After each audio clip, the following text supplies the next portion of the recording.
Alright, bros and broettes, welcome to today's shoulder and arm workout. And that's basically what I do on Saturdays, and yeah, Saturdays only. So I have a shoulder and arm workout. It's how I basically end my training week, so I don't just bench press, deadlift, and squat.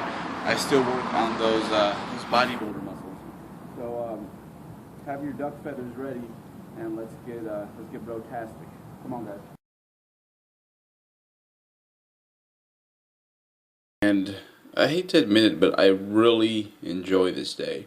Now, the big issue with this day that usually it comes after a few days of a lower food intake, and right after my Friday workout, which is a full body workout of sorts. It's heavier, but it's full body. So, typically I'm pretty depleted, pretty flat, not a tremendous pump, not a tremendous pump takes place, which I hate to admit it again, but I still enjoy. So there's still a lot of bodybuilder in this guy, even though it doesn't always seem like it, because I'm posting squats, deadlifts, and bench press videos, and I thoroughly, really enjoy that sport. Sometimes more than I enjoy my bodybuilding, but nevertheless, I enjoy this day. And when it came to Alberto the bodybuilder, arms were definitely something I needed to bring up.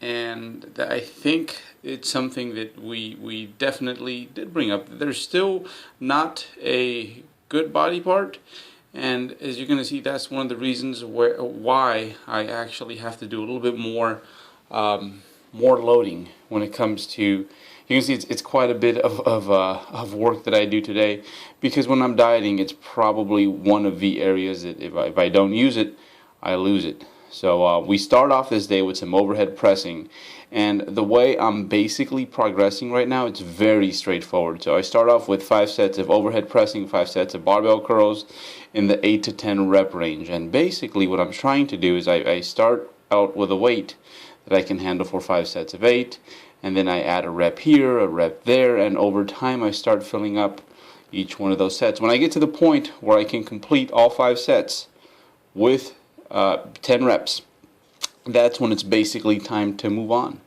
And today I graduated when it comes to my overhead pressing. Not so much when it comes to my curls. As you're going to see, I barely made it out alive. What I ended up doing is I think I filmed my last 2 sets on every movement. And yeah, I made progress on the overhead pressing. So next week I'm probably going to go a bit heavier on these. I'll probably start up on the 8 rep range or thereabouts, and again try to fill up the slots with a rep here and there. And by the time my 5 sets of 8 turns into 5 sets of 10, I move up in weight. Now when it comes to my barbell curls, I've been having a hard time progressing, and if anything, I'm really trying to slow down the rate at which I regress. So anything at this point where one joint is kind of just left out there stranded is kind of having a hard time progressing with, which it's quite understandable at this point. And which brings me to another point. So sometimes progress isn't always going to be adding a rep. Sometimes it's just maintaining the same load. Perceived effort's a bit different, meaning it's just a bit easier. So it was the same on paper. It looks the same reps, same sets, same weight, but it felt easier. Sometimes maybe just the fact that you maintained better form throughout the movement, that's a PR. Maybe your elbow rose up a bit too much on your last set, as you're going to see here, and you corrected that next week, even though it was the same weight.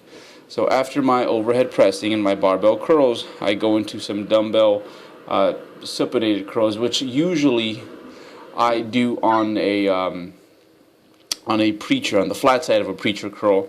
So I was kind of lost here today. I was working out at my friend Ed's gym, and again, so just kind of threw me off just a bit. This is 35 pounds. Typically when I do it with some kind of support on the back of my arm, which again prevents a lot of cheating, I can't use 35. I'm usually using about 30 pounds in the 12-ish rep range. So the second movement, same thing. It's 12 to 15.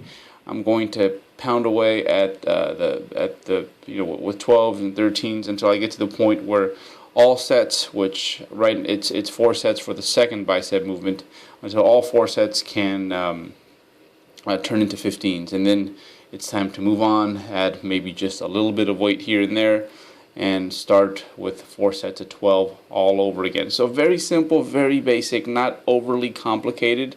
And again, it's a crap ton of volume for arms, but I require it because, again, these are the first things to go. Whereas, for example, my legs and delts, they tend to hang around a bit longer. If I'm not careful while I'm busy starving myself, my arms can abandon ship. I was supersetting those with lateral raises, and lateral raises, it was 5 sets of 10, and with these I'm a bit more patient when it comes to my progression. So basically I will pick a weight that I can do 4 or 5 sets of 10 until I can do all sets with a minimum of 12 reps. And again, one thing about this movement, and I've said this before in other videos, and I've even done videos specifically about lateral raises, is one thing I've mentioned before is just the way I typically like to do them. So in the mid-scapular plane, which you're going to get to see in the second video, that means that I'm holding the weight a bit more forward than most other folks would. You know, usually most folks have them, because it's a lateral raise, they have them out to their sides, but I don't believe that is the best way to get the job done when it comes to hitting that specific head of your delt. So yeah, check out other videos on the YouTube channel that were specifically, where we specifically go over how to perform lateral raise. And typically I will do them with kettlebells, but we didn't have kettlebells at this location, or at least matching pairs anyways. Bicep curls, one thing I love to do is at the bottom, and you're going to see this with the barbell curl too, I will actually flex my tricep so that I basically start not just from 0 to 60, but you know, if anything, I'm working against the tension of my tricep, and this keeps me from going too heavy. It keeps me honest. It gives me a clear point A, which, you know, for example, on a bench press would be touching your chest. You know, it kind of gives me a reference point, so that again, even though I'm not going to be progressing on these movements, even in the off season, the way I would on a multi-joint compound movement, it's still kind of nice to have these reference points to keep you honest. Because I think one thing, if anything, and I'm human too, is sometimes we will rush progression on these movements because it's so darn slow, and you want to see that extra rep, you want to add a little bit of weight. And having these reference points, which for me is basically just extending your arm at the bottom of any curl, keeps me honest, keeps me from using more weight than I require, which I think is not just important for biceps, but important for any movement. But again, with those small movements, we tend to get a little bit greedy. Triceps. So I brought back the skull crusher, and this is something that often I have to phase out. You know, especially if I'm making a lot of progress on my pressing. Sometimes my elbows will kind of it's kind of a chain reaction thing. They will kind of you know, start bothering me a bit. It's not necessarily the tricep movements, but it's the progress when it comes to my pressing. And the difference this time is, I think that more than ever, I finally got the hang of my bench press, and this is thanks to my friend Ben Escrow, who actually does a lot of this programming for me. He's the guy in charge, and the guy who I trust with my weight training, basically. And not only did he really help me in figuring out my bench so that it's more effective from a bodybuilder perspective, so I'm recruiting the right muscles correctly, but I think from a longevity perspective it makes a whole lot more sense. So I superset my skull crushers with these, which my rear delt raises, which I've never done in the past before. Never had issues with rear delt with the muscle group itself, but it's more of a it's a hybrid therapeutic. So it's a therapy movement, and yeah, sure, it's hitting my rear delts, but more than anything, it's kind of it serves the same purpose as a face pull, where, you know, there's it's mostly there to keep a lot of those smaller muscles or to put it in simpler terms, really help me with shoulder health. So with skull crushers, I think one question that I got when I put the preview video up on Instagram was, why am I rocking them back? And that's just basically me getting a stretch, getting the long head involved. And I will make a video about this and in more detail so that you guys can better understand what it is that's going on. But just wanted to make that clear. This is why I'm on the end of the bench, and this is why I am doing what I am doing. But yeah, we superset these movements, and the same pattern kind of goes here. Everything is minimum of 8 reps, depending on the exercise, and I'm basically just trying to add a rep here, add a rep there. Sometimes we don't, because again, there's you can't progress very rapidly when it comes to these movements. And but adding a rep here, adding a rep there, and then once we're on the top end of the rep range for that movement, we move on and add some weight. But again, I think as I lose these final 5 pounds or so, that's about how much I feel I have left before I reach true contest conditioning. I think we will see that progress sometimes is going to be, again, just getting out alive and making sure that I don't regress too much, if at all, if possible. But again, I think the main purpose to this video is just to kind of show you guys a few tips of the trade when it comes to movements. Why I do things the way I do, not so that you can completely copy and paste this workout routine, but just really brings up the point that especially the longer you do this, the more you're going to have to specialize in some degree when it comes to those I wouldn't call it skills when it comes to bodybuilding, but those traits that don't come as naturally to you. And for me, that's going to be arms. So that's why we use Saturday as a day to just beat the crap out of those arms.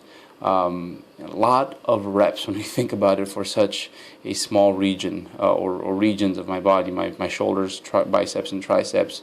But this is the day before my day off, and then the week starts again on Monday with a full body week. So again, one of the things that I've really taken advantage of or been more aware of, and it's actually I've seen it in my athletes and myself this off season, was the fact that again you're gonna have to specialize in those things that you don't do all too well, because typically the stuff that just kind of comes naturally to you kind of just happens anyway. So blood flow restriction to end the bicep workout, and then we do this baby right here, which is just as many of you guys know is simply for the long head, and I love doing it with a kettlebell. So if you guys have kettlebells, much like we've done videos in the past with lateral raises and kettlebells, it feels great with a kettlebell. It's just very naturally. I think if I ever get my own garage gym, I don't think I'm gonna have dumbbells. I think I'm just gonna have many sets of kettlebells and then barbells on a platform. But yes, no dumbbells. Probably I'll go with kettlebells. And this was very simple. The last movements are either usually blood flow restriction or in the 15-ish rep range, kind of depending on how my joints are feeling at this point. And this last one here, I kind of went to failure just for kicks, just because I actually felt pretty good today. But this is where I'm at. This is what I'm doing with my Saturdays. I'm getting my Brotastic workouts in. I think I owe you guys a contest prep update. Really briefly, I'm about 5 pounds out, like I mentioned. And this is where it gets interesting. This is where the turbulence starts to hit. So I really have to update you guys on all that stuff. Wanted to share with you guys a full workout so that you guys can get some ideas. Again, it's not so that you guys can copy and paste the whole thing, but maybe there's a thing here and there that you picked up that can be of use to you. That's basically what I'm doing. I am still getting my bodybuilder on. So again, thank you very much, guys. I know my updates have been not as frequent as I would like at times, but look out for what is going to be a pretty darn good contest prep update in the next few days or so. Okay, thank you.